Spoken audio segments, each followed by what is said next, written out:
কি করেন? খাইতেছি। একা একা খেতে নেই, কাউকে দিয়ে খান। সিগারেট খাচ্ছি, খাবেন? ছি ছি, আপনি এসব খান? খাই তো। সেদিন না বললেন আপনি এসব খান না? সেদিন মিথ্যে বলেছিলাম। কিন্তু মিথ্যে কেন বললেন? তাহলে কি আপনি খারাপ মানুষ?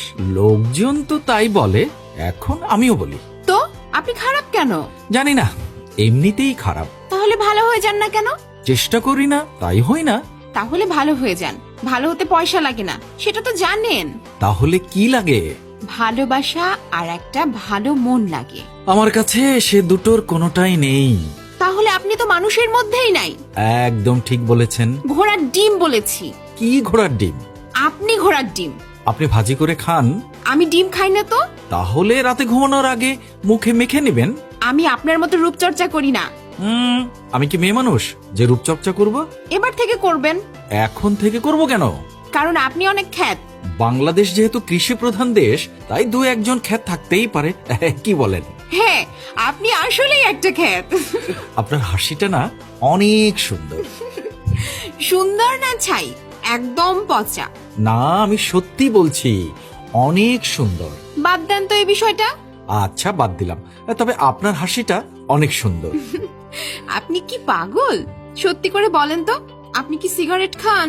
আপনি যে একটু বকছেন, তার খাবো না। সত্যি? তাহলে আপনি সত্যি সিগারেট খান? আজ পর্যন্ত কোনো দিন খাইনি, তবে ভবিষ্যতে হয়তো খাওয়া লাগতে পারে। কেন? ভবিষ্যতে কেন খাওয়া লাগবে?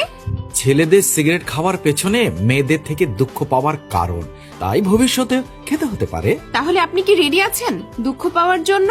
যদিও আমার জীবনে কোনো মেয়ে মানুষ আসেনি, তাই রেডি হওয়ার কারণ নেই। এখন থেকে রেডি হয়ে যান। মানে কি? মানে হলো আমি আপনার জীবনে এসে গেছি। আপনার কথা শুনে না আমার হাসি পেল। কেন? আমার কথা শুনে আপনার হাসি কেন পাচ্ছে? আমার দাদুর কাছে শুনতাম, আগের যুগে নাকি বাড়িতে ডাকাত আসতো তারিখ আর সময় দিয়ে ডাকাতি করার জন্য। আপনি কি তারিখ দিয়ে আসতে আসছেন নাকি যে রেডি হয়ে থাকবো? আপনি তো দারুণ মানুষ, মজার মজার কথা জানেন।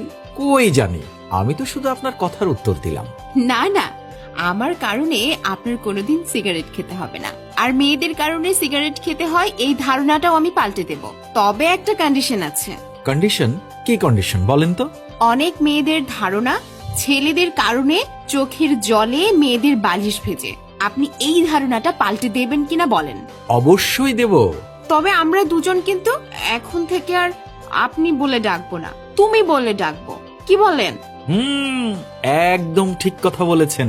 এবারও কিন্তু আপনি বললেন আমাকে। আচ্ছা, আর বলবো না।